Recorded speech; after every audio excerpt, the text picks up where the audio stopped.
भक्त का भैया स्वभाव ऐसा होता है, ज्यादा चतुर बनने की कोशिश मत किया करो, सरल रहो, सहज रहो। चूहा आ गया तो यही सोचो कौन है, गणेश जी आए होंगे निश्चित। अभी बारिश पड़ जाए तो यही सोचना कथा सुनकर के देवता प्रसन्न हो रहे हैं, पुष्प वर्षा कर रहे हैं। चलते चलते गिर जाओ तो यही सोचना कोई बहुत बड़ी आपदा आने वाली थी, लेकिन ठाकुर जी ने केवल ठोकर लगवा दी। हर स्थिति में सकारात्मक, कभी भी मन में बुद्धि में ऐसे भाव आने ही मत दो कि ये गलत है, ये अपसगुन है। ये वैष्णव का पहला लक्षण है बंधु, वो हर स्थिति में भगवत कृपा का अनुभव करता है। प्रहलाद जी महाराज चाहते तो लाख बहाने बना देते, हिरण्यकश्यप के कुल में जन्मा, मैं भक्ति कैसे कर सकता हूं, लेकिन कोई बहाना नहीं किया। प्रहलाद जी अपने पिताजी को कहते हैं, पिताजी भक्ति का बीज अंकुरित माला जपने से नहीं होता, भक्ति का बीज अंकुरित माहौल होने से नहीं होता। अब आप सब लोग यहां पर नाम गुणगान कर रहे हैं, तो कोई नास्तिक आएगा तो निश्चित है वो भी गा देगा आप सबके प्रभाव से। आप सब उठ के नाचने लगोगे तो जो कभी भगवान का नाम नहीं गाता वो भी आ गया तो वो भी नाच जाएगा। माहौल तो सब करा देता है, लेकिन बिना माहौल के ये होना बहुत बड़ी बात है। तो पिताजी माहौल से भक्ति नहीं आती, नाम जप करने से भक्ति नहीं आती। आदि आदि भाव बताते हुए प्रहलाद जी अंत में कहते हैं, तो बोले फिर तुम्हारे अंदर भक्ति का बीज आया कैसे? तब प्रहलाद जी कहते हैं, महीयसां पाद रजोभिषेकम निष्किंचनानां न वृणीत यावत्। बहुत ध्यान से सुनिएगा बंधु। बोले पिताजी निरंतर वैष्णव गुणानुवाद गाने वाले, निरंतर भगवत चर्चा करने वाले वैष्णवों की चरण रज की एक कृपा है कि मेरे अंदर भक्ति आई है। श्री गुरु चरण सरोज रज निज मन मुकुर सुधार, वरुणो रघुवर विमल यश जो दायक फल चारा। सबको याद है हनुमान चालीसा, सबसे पहला वाक्य गोस्वामी जी क्या कह रहे हैं? श्री गुरु चरण सरोज रज निजमन मुकुर सुधार। अपने गुरु के चरण के रज के कण से मैंने अपनी मन बुद्धि को सुधारा है। और उसके बाद क्या हुआ? बोले वर्णो रघुवर विमल यश जो दायक फल चाह। मेरी सामर्थ्य नहीं है, आपकी सामर्थ्य नहीं है कि आप यहां सत्संग में बैठे हो, मेरी सामर्थ्य नहीं कि मैं व्यासपीठ पर बैठ के बोल रहा हूं। और अगर आप अपनी सामर्थ्य मान रहे हो कि आप बैठे हो और मैं यहां से बोल रहा हूं, ऐसी सामर्थ्य मैं मान रहा हूं, तो आप और मैं, हम दोनों ही एक प्रकार से बाल बुद्धि हैं। यह हमारी मूर्खता होगी। आपकी और मेरी सामर्थ्य नहीं है कि हम एक शब्द भी सुन सकें, एक बार भी श्री राधा मुख से कह सकें, एक बार भी वृंदावन जा सकें या वृंदावन का स्मरण कर सकें। ये सब हम कर रहे हैं, निश्चित ही हमारे गुरुदेव की हम पर कृपा है। प्रहलाद जी कह रहे हैं, हिरण्यकश्यप बोले तुझ पे गुरुदेव की कृपा कब हो गई और यहां कौन से गुरु आ गए? तो प्रहलाद जी ने सारे वेद खोल दिए। बोले पिताजी आप तो गए थे अमर होने के लिए हिमालय पर, उस समय मां को मारने के लिए राक्षस आए थे, उस समय मैं गर्भ में था। आप जब तपस्या से लौट करके आए उस समय मेरी आयु 5 वर्ष की थी, लेकिन आपने तपस्या की 1000 वर्ष तक, 10,000 वर्ष तक। आपने एक बार भी विचार नहीं किया कि 10,000 वर्ष बाद में आया मेरा बेटा 5 ही वर्ष का है। क्यों? क्योंकि मेरी मां को नारद जी बचा के ले गए राक्षसों से, और मेरी मां ने नारद जी से वरदान मांगा कि आप मुझे एक वरदान दो कि जब तक मेरी इच्छा नहीं हो तब तक मैं अपने बालक को जन्म ना दूं। तब नारद जी ने मां को यह वरदान दिया और 10,000 वर्ष तक नारद जी ने अनवरत भागवत की कथा मुझको सुनाई। मैं मां के गर्भ में बैठ करके वो भागवत के पीयूष वर्षण का पान करता रहा पिताजी। 10,000 वर्ष बाद मेरा जब जन्म हुआ तब ये भक्ति के बीज मेरे भीतर अंकुरित हुए। तो निश्चित ही आप मानिए चाहे मत मानिए, आपके पूर्वजों के किसी ने तो वृंदावन रस को चखा है, वृंदावन रस की सेवा की है, इसीलिए वो भक्ति का बीज आपके भीतर आया है और अब आप भी कर रहे हो। तो निश्चित है, इसका जरूरी नहीं आपके पुत्र पे आएगा, पुत्र के पुत्र में आ जाएगा, पुत्र के पुत्र के पुत्र में आ जाएगा, कहीं ना कहीं तो वो बीज जाकर के अंकुरित होगा, उसको आप रोक नहीं सकते। तो भैया ये भक्ति आती कहां से है? बिना महत पाद रजोभिषेकम। जब तक आप संत जनों के चरणों में दंडवत प्रणाम नहीं करोगे, यह भी विचार मत करो कि पृथ्वी पर गंदगी पड़ी है, मिट्टी पड़ी है, कीच है, क्या संत दिखे और तुरंत दंडवत। जब इतनी तत्परता संतों के वैष्णवों के प्रति रहेगी, तब भक्ति के बीज अंकुरित होंगे। तो निश्चित ही हम आप सब लोगों ने, या मेरे पूज्य नाना जी पंडित श्री कृष्णलाल शास्त्री जी, वो कहा करते थे, बोले लाला हम पूर्व जन्म में सूरदास कुम्मनदास तो नहीं रहे होंगे, पर जब सूरदास कुम्मनदास मीराबाई आदि ये सब ब्रज के भक्त वृंदावन में रहते होंगे और ये गली मोहल्लों से कहीं से निकलते होंगे, उस गली में हम आप सब लोग भी किसी ना किसी रूप में जाते रहे होंगे और उन लोगों की एक बार हम पर दृष्टि पड़ गई होगी। उनकी एक दृष्टि का ये कमाल कि महाराज की इस जन्म में हम भक्त हैं, हम वैष्णव हैं, हम वृंदावन के उपासी हैं।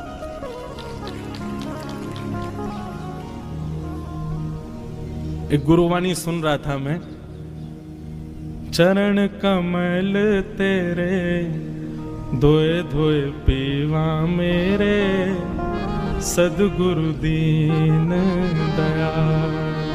क्यों? अच्छा एक और बात, आप इस भाव से ये मत सोच लेना कि संत जहां से भी जाएं वहां चरण रज उठा के माथे से लगा लें, उनके चरण धो के और उसको दिन रात पीवें, उससे तो होता ही है, पर उसके पहले उनकी वाणी सुनकर के अपने चित्त को, अपनी बुद्धि को, उसको स्थिर करना पड़ेगा, उसकी स्थिति का अनुमान लगाना पड़ेगा, तभी यह संभव हो सकता है। हमारे वृंदावन में गौड़िया वैष्णव संप्रदाय के एक महापुरुष रहते थे, सेवा में पधारा, नित्य सेवा करते थे। एक बार उनके ठाकुर जी ने बंगाल के किसी वैष्णव भक्त को स्वप्न में दर्शन देके आज्ञा की कि तुम वृंदावन चले जाओ। बंधुओं एक मेरी बात बहुत ध्यान से सुनो, ठाकुर जी का जब अनुग्रह होता है तो सबसे पहले ठाकुर जी स्वप्न में दिखेंगे। भगवत दर्शन ऐसे नहीं होगा स्पष्ट ठाकुर जी प्रकट हो गए, दिख गए, चल रहे फिर रहे हैं, दिख रहे हैं हमको, ऐसा नहीं। ठाकुर जी सबसे पहले स्वप्न में दर्शन देंगे, और स्वप्न में भी प्रत्यक्ष नहीं दिखेंगे। ठाकुर जी की कोई ना कोई अंग का दर्शन होगा, ठाकुर जी की कोई ना कोई वस्तु का दर्शन, वंशी दिख जाएगी, मोर मुकुट दिखेगा, ठाकुर जी की पीली पीतांबरी दिखेगी। रात्रि में सोते सोते ऐसा लगेगा मानो चंदन की सुगंधी आ रही हो, केसर की सुगंधी आ रही हो, ऐसे ऐसे अनुभव ठाकुर जी कराते हैं। स्वप्न दर्शन सबसे पहला। हमारी एक बात मान लीजिएगा, स्वप्न में कभी ठाकुर जी दिख जाएं, कभी किसी को बताइएगा मत। प्रेम को और रत्न को दोनों को गोपनीय रखना चाहिए। प्रचार कर दोगे रत्न कहां रखा है तो चोरी होने का भय रहता है। ऐसी प्रेम का भी ढिंडोरा पीट दोगे तो निश्चित है कि आपका प्रेम एक दिन नष्ट हो जाएगा। इसलिए प्रेम और रत्न दोनों गोपनीय रखने वाली वस्तु। तो भगवत कभी दर्शन स्वप्न में हो या कोई अनुभव कभी भी हो तो कभी किसी से कहना नहीं। हाँ, कभी ऐसा लग रहा हो कि किसी की भक्ति में विश्वास जग जाएगा मेरे बताने से, तो कह देना, लेकिन बहुत सकुचा के संकेत में कहना, ज्यादा मत बोल देना। तो स्वप्न में ठाकुर जी दिखते हैं, स्वप्न के बाद प्रतीक्षा करो कि अब जागृत अवस्था में उनका अनुभव होगा। आप जहां बैठे हो ऐसा लगेगा ठाकुर जी यहीं विराज रहे थे, आपको ऐसा लगेगा ठाकुर जी ने कोई अनुग्रह किया, कोई कृपा की है।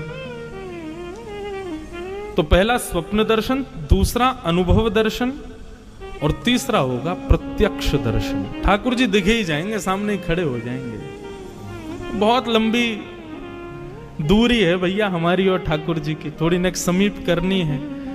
तो ये नाम जब तिलक लगाना, कीर्तन करना, सत्संग सुनना, इसके पीछे एक ही उद्देश्य रखो, ठाकुर जी स्वप्न में ही आ जाओ, और कुछ नहीं। तो एक बार तो कोई अनुभव कराओ।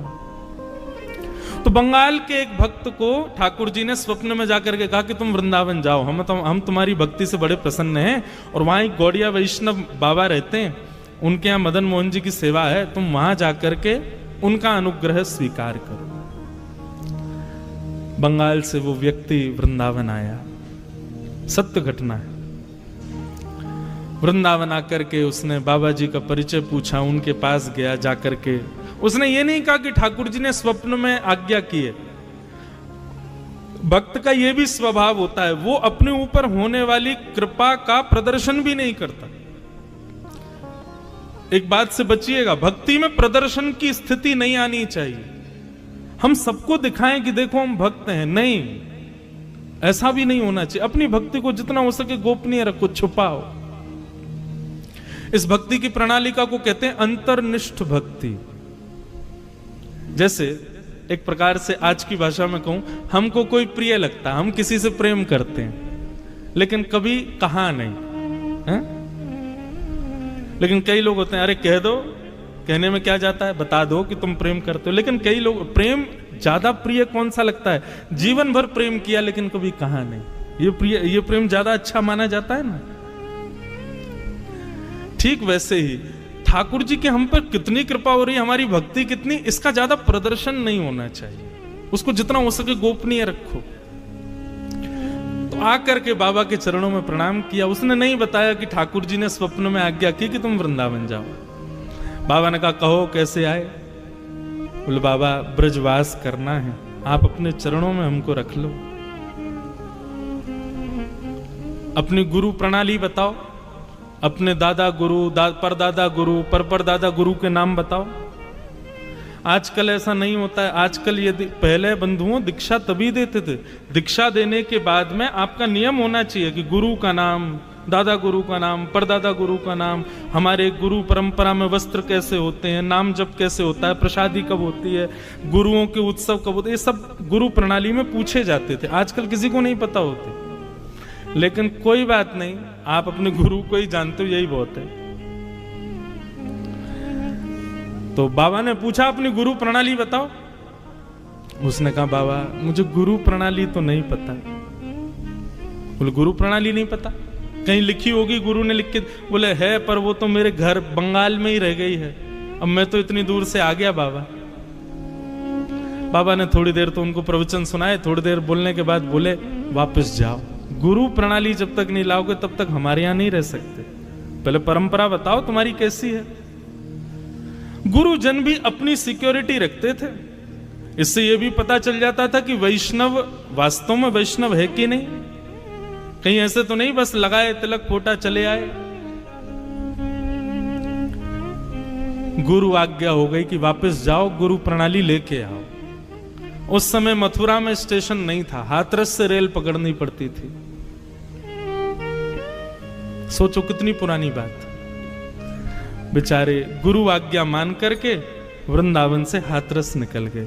लेकिन ज्यों ज्यों वृंदावन से चरण बाहर रख रहे हैं, त्यों त्यों उनके हृदय में पीड़ा हो रही है। जैसे तैसे तो वृंदावन मिला, श्री जी ने, ठाकुर जी ने कृपा करके मुझे भेजा, परंतु गुरु आज्ञा हो गई कि छोड़ के जाओ, तो अब तो गुरु आज्ञा भी माननी पड़ेगी। हाथरस पहुंच गए। अब जैसे जैसे वहां पर ये भाव आ रहा है कि इतनी देर में रेल आ रही है, इतनी देर में रेल पहुंचने वाली है, ज्यों ज्यों रेल समीप आवे स्टेशन के, त्यों त्यों व्याकुलता हो। क्या करूं? वृंदावन छोड़ूंगा तो रेल में बैठती मेरे प्राण निकल जाएंगे, और वृंदावन नहीं छोड़ के जाऊं तो गुरु की आज्ञा। तब वृंदावन का स्मरण किया, और वृंदावन के श्री बांके बिहारी, राधा रमण, राधा वल्लभ, श्याम सुंदर यमुना मैया, ब्रज रानी, रज रानी, गोपेश्वर महादेव, सबका स्मरण किया। बोले आप सब कृपा करो, मुझे ब्रज से दूर नहीं जाना, लेकिन मैं क्या करूं, गुरु आज्ञा है, उसका भी पालन करना है, तो आप ही सब व्यवस्था करो, कैसे ये सब हो कि मैं ब्रज से भी ना जाऊं और गुरु आज्ञा भी ना टले। आप विश्वास माने, वो आंख बंद करके वृंदावन को प्रणाम कर रहे थे, रेल सामने आई, सब बैठ गए और रेल निकल गई, वो खड़े ही रहे, उनको पता ही नहीं चला रेल आ गई थी। जैसे ही नेत्र खोल करके देखे तो सामने रेल जा चुकी। उन्होंने पूछा भैया बंगाल जाने वाले, बोले वो तो निकल गई रेल। बोले अरे ये तो अपराध हो गया, मैं रेल में बैठा नहीं, गुरु आज्ञा मानी नहीं, क्या करूं क्या करूं। परंतु बंधुओं, यहां जैसे उसने वृंदावन का स्मरण किया, बाबा जिनके यहां वो गया था, वो जैसे ही लेटे थे तो स्वप्न में श्री जी प्रकट हो गए, और श्री जी प्रकट होकर के बोली उस बालक को हमने भेजा था वृंदावन। वृंदावन कोई अपनी इच्छा से नहीं आता, वृंदावन तुम्हारी इच्छा से नहीं आता, मेरी इच्छा से व्यक्ति वृंदावन आता है, और तुमने उसको वापस क्यों भेज दिया। बाबा बोले श्री जी मैंने तो गुरु प्रणाली मांगी थी, उसने कहा घर है, तो मैंने कहा जाओ ले आओ। बोले अपने राधा अपने मदन मोहन जी के सिंहासन के नीचे देखो, पर्ची में हमने उसकी गुरु प्रणाली लिख करके रख दी है, उसकी गुरु प्रणाली वहीं रखी है, जाकर के तुम उसका दर्शन कर लो, और वो कल जब आए तो उसको स्वीकार कर ले। अब वो बालक सोचे मैं क्या करूं, रेल तो निकल गई, 4 दिन तक रेल आनी नहीं है। सहमा सहमा वृंदावन आया, डर रहा था कहीं गुरुजी ने मुझको देखा तो कहीं नाराज ना हो जाए, और यहां गुरुजी उसको ढूंढ रहे थे कि बेचारा कहां चला गया, उसको ढूंढो, कहीं ज्यादा दूर ना निकल गया हो। तभी बीच वृंदावन के परिक्रमा मार्ग में सामने से उस बालक को आते बाबा ने जैसे ही देखा, बालक तो डर गया कि बाबा यही मारेंगे, मुझको देख लिया कि तू गया नहीं बंगाल। लेकिन बाबा तो दौड़ करके आए और हृदय से लगा लिया, नेत्र सजल हो गए। बोले मुझे तुम्हारी गुरु प्रणाली मिल गई। बोले कैसे?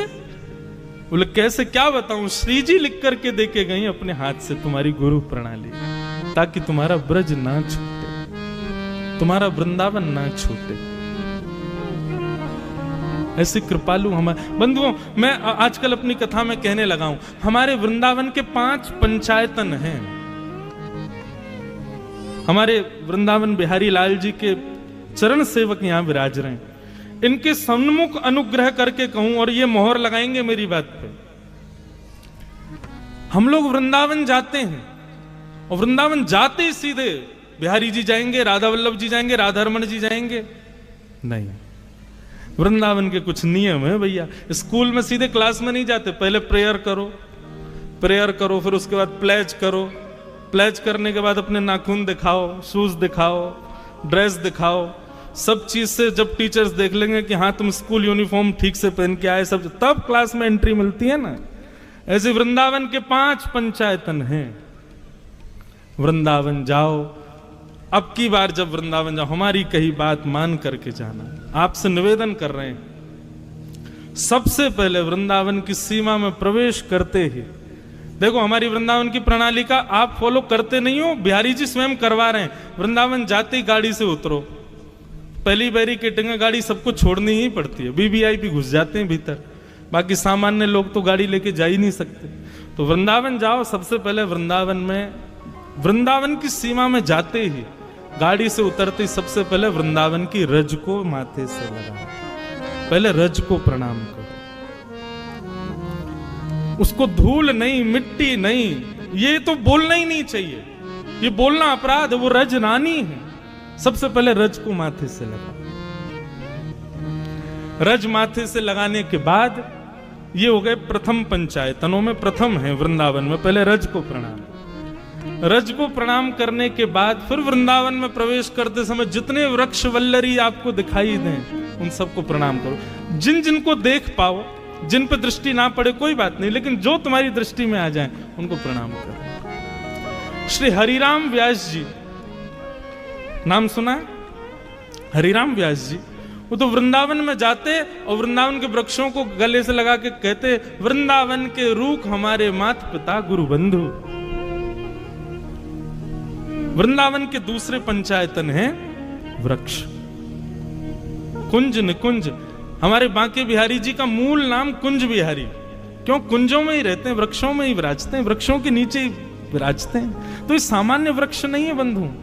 तो पहले रज को प्रणाम, फिर वृक्षों को प्रणाम, और तीसरा श्री यमुना जी को प्रणाम। कितने लोग वृंदावन जाते हैं, यमुना जी को वंदन नहीं करते। जिन यमुना जी का जल बिहारी जी पीते हैं, राधा वल्लभ, राधा रमन सब पीते हैं, पूरा वृंदावन में यमुना जी के ऊपर ही टिका है। उन यमुना जी को पहले प्रणाम कर, और प्रणाम भी नहीं करना, आज्ञा लेनी है। रज से भी आज्ञा, वृक्षों से भी आज्ञा, उसके बाद फिर यमुना जी से आज्ञा। और चौथे ब्रजवासी, आपको जो ब्रजवासी मिले, चाहे आपसे तेज आवाज में बात करते हुए मिले, उनको भी प्रणाम करो। सब ब्रजवासियों को प्रणाम करो। हमारे ब्रजवासी ज्यादा गले मिले, ज्यादा प्रेम से बात करें तो समझना कि भैया अभी हमारी भक्ति में कमी है। लेकिन ब्रजवासियों के दारी के कहां ते आया है, कछु दे के जा, सेवा एवा करके जा, तो समझो हाँ श्री जी प्रसन्न है, ये हम पे गुस्सा कर। वृंदावन ये कोई मनगढ़ंत बात नहीं है। वृंदावन शतक में स्वयं लिखते हैं आचार्य गण, सम्मानम कलयाति घोर गरलम। वृंदावन में सम्मान विष के समान है। वृंदावन में क्या हो, बोले नीचपमानम शुद्धा। कोई आपका अपमान कर दे तो समझो बड़ी कृपा, जय हो, ये है बड़ी। एक बाबा रहते वृंदावन में, हमारे घर आते मधुकरी पावे। तो मधुकरी पावे आते तो एक दिन पता ना कहा भयो, अच्छा ब्रजभाषा निकल रही है, आपको समझ आ रही है ना। तो एक बार हमारे घर आए, आके बैठे, माता जी बोली बाबा रोटी प्रसाद, बोले ना चाहिए। दाल प्रसाद, बोले अपने राम को नहीं चाहिए। बोले खीर पाए लो, बोले अपने राम को नहीं चाहिए। बाबा दूध पी लो, बोले अपने राम को नहीं चाहिए। थोड़ा तेज बोल जाए, नेक हम पे चिल्ला जाए, नेक हमको नेक डांट दे, तब समझ में आएगी श्री जी की हम पे कृपा हुई है, हम पे अनुग्रह है।